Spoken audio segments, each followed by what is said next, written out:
What's up? Just a warning, this video is gonna have spoilers for Bloodborne. If you haven't played it and you want to, I suggest you put this video on your watch later tab and come back when you're done. Otherwise, enjoy the video. Cheers. Bloodborne is a 2015 action role-playing game developed by FromSoftware and is part of the Soulsborne series. In Bloodborne, you play as a foreigner who's come to Yharnam in search of curing an unspecified disease with Yharnam's famous blood administration. You seek pale blood, and you sign a contract with a man in a wheelchair, and you vow to serve the city of Yharnam as a hunter. After the contract is signed, you're given pale blood through blood administration, and you fall asleep, only to wake up in a living nightmare, where the town of Yharnam is infested with werewolves and it's up to you to hunt them. It's noteworthy that Bloodborne is inspired by the works of H.P. Lovecraft, specifically The Shadow over Innsmouth or From Beyond. And those influences will be clearly seen as you make it through this game. Stepping out into Yharnam for the first time is breathtaking. It's large, Victorian, Gothic. It's honestly one of my favorite, if not my favorite, starter areas in a Soulsborne game. But you will soon realize that the city of Yharnam is nearly a labyrinth. It's so easy to get lost. You soon found out that Yharnam is both home to the Healing Church and blood administrations. While not confirmed, you could only assume that the Healing Church controls the city. The church thrives on healing by blood infusions. The blood can repair wounds or cure and hinder diseases. But Yharnam's entire culture has become focused on blood, even to the point of blood-based drinks being drank more than alcohol in the city. From the outside, the citizens of Yharnam are viewed as insane or degenerates. And as the result of that, the citizens of Yharnam are extremely distrustful of foreigners. Now, I did mention that Yharnam is like a labyrinth. It's very easy to get lost, but as you discover shortcuts, they come in handy a lot. Now, when you die for the first time or you find your first lantern, you're able to go to the Hunter's Dream. Almost all hunters visit the Hunter's Dream at some point of their lives. It's essentially a workshop and is actually an exact copy of the old abandoned workshop underneath the Upper Cathedral Ward. In the Hunter's Dream, you'll see little things called messengers upholding a weapon and a sidearm for you, and as well as a once lifeless doll who comes to life as you gain insight. The doll is the equivalent to the Firekeeper in the Souls games, so you'll be able to commune with her and give her your blood echoes in exchange for levels to your character. Honestly, I love the Hunter's Dream. It's pretty cool. The only nitpick I have is that, you have to go back to the Hunter's Dream every time you want to travel somewhere. You can't just travel from a lantern, and every time you want to refresh a level to respawn enemies, you do have to go back to the Hunter's Dream and go right back to where you came from. So that can get a bit annoying, especially with the load screens, but it's not too bad. It's just a little nitpick. Now, before we get back into the world and the characters, let's talk about the weapons. Bloodborne has the best weapons in the Soulsborne series, in my opinion, and I know a lot of people may disagree with me, especially with Elden Ring having such variety, but I counter argue that Bloodborne has more weapon variety than Elden Ring does. Each and every weapon in the game, while all not equally viable as the other, every single weapon in this game is fun to use. Why is that, you may ask? Well, because we have things called trick weapons. Every single weapon has a different version of itself. For example, the Saw Cleaver, one of my favorite weapons, classic. It starts off as a handheld Saw Cleaver until you tap the left bumper, in which it extends into a longer weapon, which gives you range as well as more crowd control when fighting multiple enemies. It's really nice, and you can use those weapon transformations in the middle of combinations. So let's say you swing and then you tap L1, the blade comes out longer, you tap R1 again, do a long damage, and then you switch back to the short one. And all of that's in one combo. You don't have to stop fighting to switch. You can do it mid combo and it does a lot of damage. It's really nice. On the other hand, you have the Hunter's Axe, which starts off as a one-handed axe, and then you can extend it into a longer axe and you have a lot more range. You can spin around with it. Again, you can change every weapon into a different form, which technically makes it two weapons in one. So when we talk weapon variety, you better not overlook Bloodborne, because it has arguably the most variety in any Soulsborne game. And let's not forget about your sidearm. Usually I shoot for the Hunter's Pistol, no pun intended, and with this game encouraging aggressive playstyles, that gun becomes your parrying shield. Yes, that gun is used to parry attacks. In parrying attacks in this game, it will take you further than you'll think, and it's very satisfying. Now, there's plenty of other firearms in the game. I personally stick to the Hunter's Pistol, but we have things like the Blunderbuss, the shotgun that does a bit more spray damage, and it hits a bit harder. And then you have things like the Flame Sprayer, which is pretty much a flamethrower, and you could just like burn a bunch of enemies. It's really cool. Also in the Hunter's Dream, there's a table or a couple of tables where you can upgrade your weapons. You can add runes onto the weapons as well as your character for different buffs and things like that. I won't get into detail on it because it's a lot, but those are actually really useful and I didn't know much about them until my latest playthrough. Speaking of latest playthrough, that was my first full playthrough. Believe it or not, Bloodborne was technically my first Souls game, but I never got a chance to complete it just because it was so difficult for me at the time. So coming back and playing it now, I never realized how deep the enemy variety really got. We go from werewolves to vampire-like creatures all the way to aliens. This game gets really weird really fast, and I'm honestly baffled just to see how deep this game really gets. What I love most about the enemies in this game, they become difficult as hell to describe after a while. And what I mean by that, they are incomprehensible sometimes. You can look at it and see it with your own eyes, but if you were to try to explain it to somebody, you would struggle all day. It's reminiscent of The Thing for me. The Thing, another Lovecraftian inspired masterpiece. The creature in the film just tries to morph into a human being, but it just cannot quite get it right. It starts off trying to look like a dog and then it messes up and starts to try to grow a face, and it's really strange. I don't know how to describe it, and that's what I love about this game. You start off and it's like, oh, that's just a crazy guy with an axe. Oh, that's just a werewolf. That's an alien. Well, what is this? Same for the bosses, but we're going to get into that a bit later. Oh, and let me just give you a warning. If you hate spiders and sharks, especially sharks, you might want to burn this game. Like I almost burnt my controller. Pure trauma, we're not going to talk about it. Now, when fighting all of these enemies in Bloodborne, this game has something that I wish that every other Souls game would adapt, and that is the rally system. Now, I'll be the first to say I hate grinding for heals and bullets in games, right? This game requires you to grind for blood vials, which heal you. You can hold 20 at a time unless you have a rune that can push you up to maybe like 24 or more. But one thing that makes up for that for me is when you get dealt damage in this game, you have a slight opportunity to jump in and get that health back by attacking the enemy. So let's say I get slapped with a hammer or something like that. My health goes down, but not fully. There's still a bit of red up there where my health was, and if I get in and I hit this guy like 20 million times, I could get my full health bar back. But that is an amazing feature, and I just wish that it was done in other games because I like the risk reward setup of the rally system more. Now moving on to something that resides in the lore but also ties into gameplay: insight. The people of Yharnam actually believe that insight was the key to becoming a great one. By obtaining more insight, you see more of what's actually there, what's hidden behind the walls of reality. During the time of Bergenworth, which is a place for higher education, Master Willem taught all of his students to blindfold themselves so that they can look into oneself. They needed to line their brains with eyes in order to see the great ones and acquire more knowledge, known as insight, to further evolve into greater beings. This meaning that they would be able to see the world beyond human comprehension. One of the most important teachings that Willem taught the students was to fear the old blood, for only Willem respects and fears the true nature of the old blood in the beginning. Now, on the altar of the Grand Cathedral, there's a skull, and when you go to the skull, you see a flashback. We see Master Lawrence straying away from Master Willem's teachings, and their paths separate. Lawrence chose a different path to use the old blood for his experiments and to move forward, disregarding the saying, fear the old blood. He then founded the Healing Church and spread the teachings of the art of blood administration, but later on, as blood healing became more common among the citizens of Yharnam, some citizens began transforming into beasts. At this point, Master Lawrence discovered his mistake of using old blood, for when it's mixed with human blood, it transforms subjects into beasts. And this is where the beast plague of Yharnam started, all with a man attempting to gain more knowledge and to become a great one,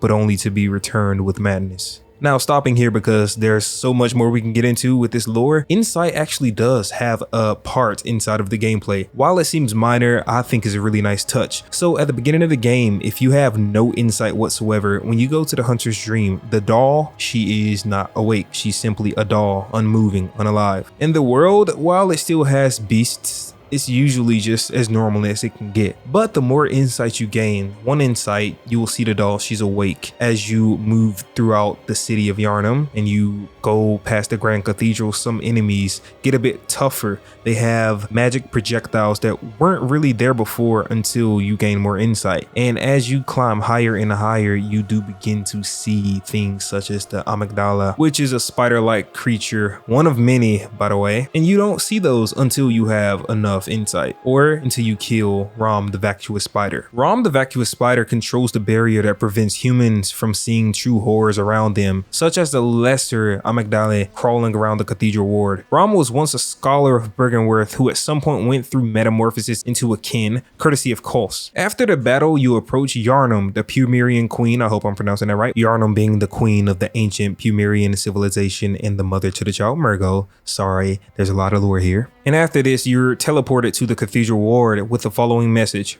Ritual secret broken. Seek the nightmare newborn. The nightmare newborn mentioned is Murgo. The red moon is a nightmare revealed after slaying Rom the vacuous spider, who placed a veil over the world to keep the secrets of the true nature of the world from its residents. The servants of Amygdala become fully powered, the beasts become more ravenous, and the children of the Amygdala are visible at last. In this nightmare, the world reveals the eldritch abominations it's truly hiding. As a result, everything gets worse. The character sees the world as if they would if they passed by 40 insight. Unfortunately, by killing Rom, you usher in the Blood Moon, which is believed to be the coming of Odin. Now, while a bit strange, the game actually encourages you to find 3 umbilical cords and to consume them, so that after fighting the so-called final boss, German, the old man in the wheelchair, you can also take on the moon presence. The other great ones are Odin, Rom, Murgo's wet nurse, Amygdala, the celestial emissary, the brain of Mensis, and Ebritus. I hope I pronounced all that right. Now, a cool thing is Odin, spelled O-E-D-O-N. He's transcended above the other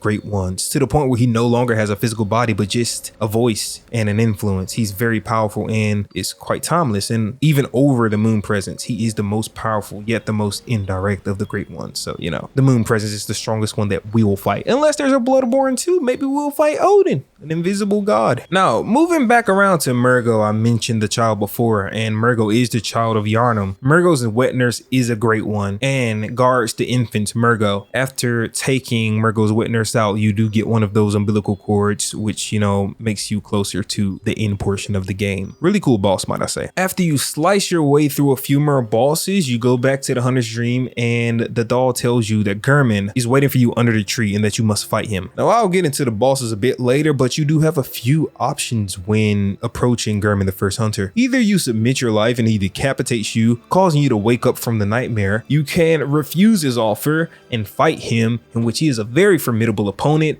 And then after you fight him and kill him, you are greeted with the moon presence, who takes you into her lovely arms, and you become the next hunter in the wheelchair, replacing German. Or you could defeat him, and after eating the 3 umbilical cords, you can fight the moon presence right after. And after you fight the moon presence, the doll picks up a slug looking thing, and it happens to be you. You have transcended into a great one, and you are a baby and will be growing up into probably the greatest out of them all, because you're overpowered as shit. And I reckon if they make a Bloodborne 2, they'll probably pull a Dark Souls 1 to a Dark Souls 3, where the final boss will probably be you, your hunter, in the next game, which would be really cool. I would love that. Please make Bloodborne 2 and remaster the first one. So while I haven't cracked an ounce into the lore, because there's so much, I think I did a pretty good summarization of the game. It's definitely worth digging into more, because I've been caught up for days on this. One of the things in the lore that stands out to me is actually about Father Gascoigne.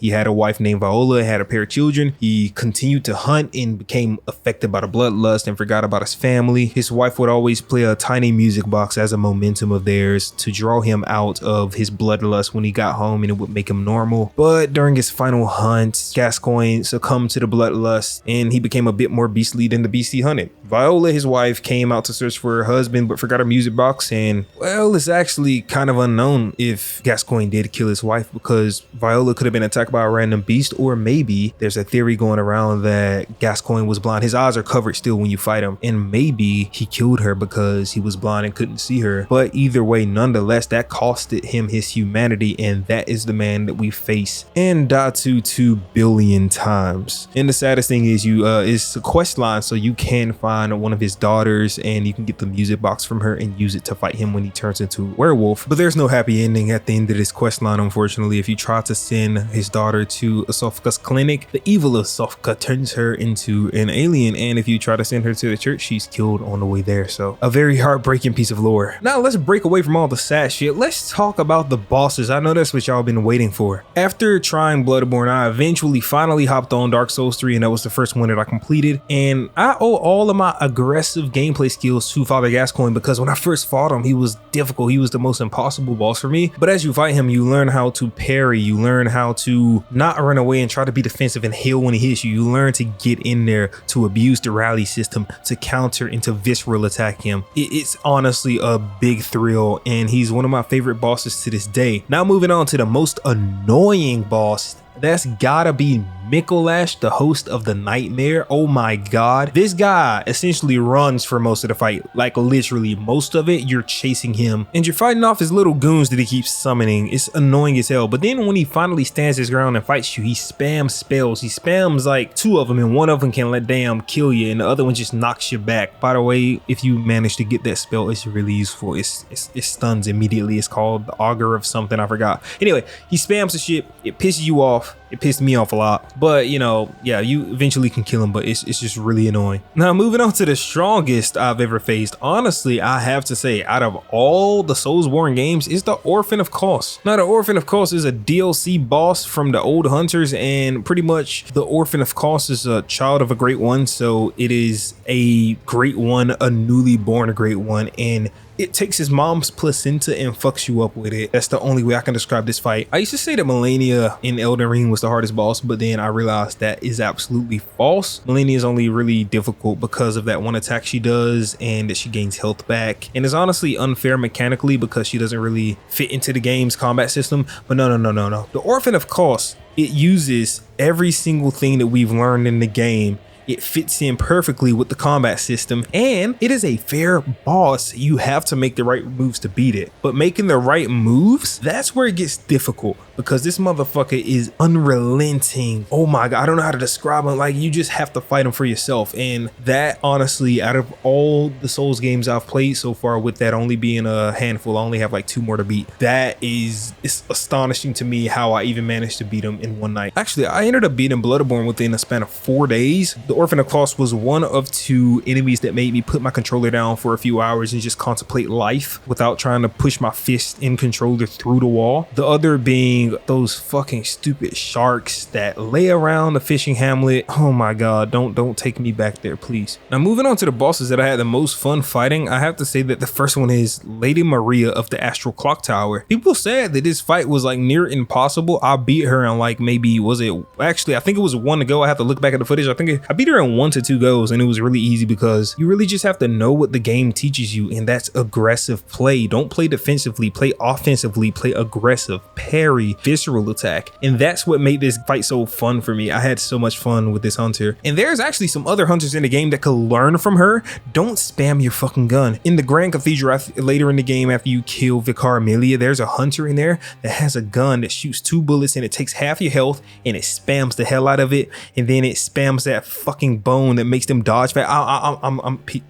I'm angry. He's dumb as shit. Anyway, the other boss which I had the most fun fighting was Ludwig, which is another DLC boss. Ludwig the Accursed, people said that he was the most difficult boss. Honestly, he was like, I don't know what it was about him. He was just, that fight brought me in. That fight made me feel something. I don't know what it was. And then when he whipped out that blade, that big ass glowing blade that's in every game, that Moonlight Sword, I knew it was gonna be easy because I'm really good at dodging. I'm good at iframes, but regardless whether I had a good time or a hard time with him, that fight, I don't know what it is, but that fight just brought me in, and it was honestly one of the most memorable fights. I just remember the cutscene of him pulling out that Moonlight Sword and going to town with it before I put him down in the dirt. It was amazing. And lastly, the boss I actually found like surprisingly unique. Maybe it was just because I fought him for the first time, didn't know who he was, didn't know how he worked, but Martyr Lagares was fucking cool. I don't remember if I died to him. Maybe if I died, it was like once, but he was definitely a formidable fight, and a lot of people say he was difficult too. He was, I have to say.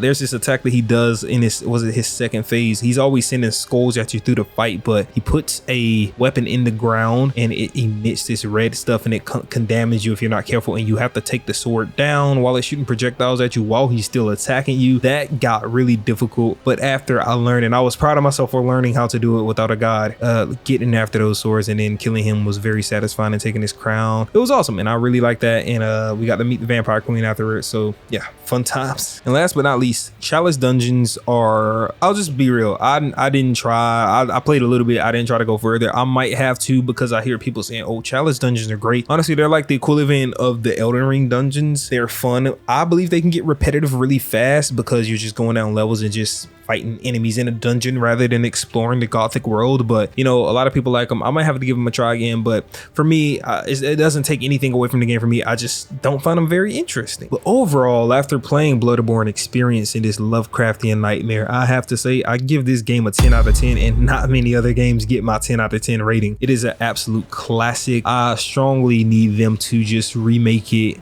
PS5 engine that Demon Souls used. Just give me that gothic, bloody, creepy ass Lovecraftian horror experience once again. I wish I could honestly restart and just play it over again with no knowledge, because that's how much it's affected me over these last few weeks since I played it. I've been thinking about all of these bosses. I've been thinking about playing it again very soon, and I probably will. I've been thinking about these weapons that I want to try out.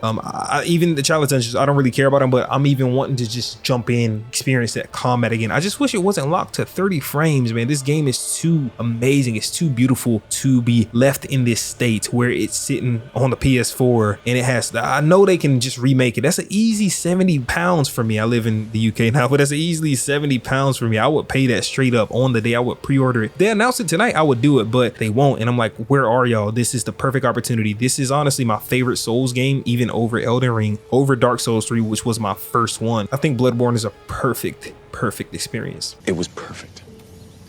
Perfect. Everything, down to the last minute details.